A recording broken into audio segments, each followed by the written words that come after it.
నమస్తే, నేను Mounika. Welcome to Y news. Thondangi మండలం ఏవి నగరం ఆధ్యాత్మిక శోభతో పులకరించింది. తొలి ఏకాదశి పూజలు భక్తి పర్యంతం చేశాయి.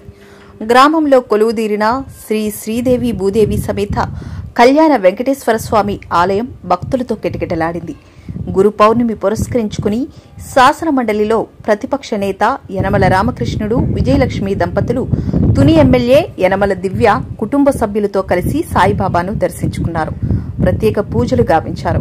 తుని నియోజకవర్గ ప్రజలకు సకల సుఖాలు, సిరి సంపదలు సిద్ధించాలని సాయిబాబాను ఎమ్మెల్యే యనమల దివ్య వేడుకున్నారు.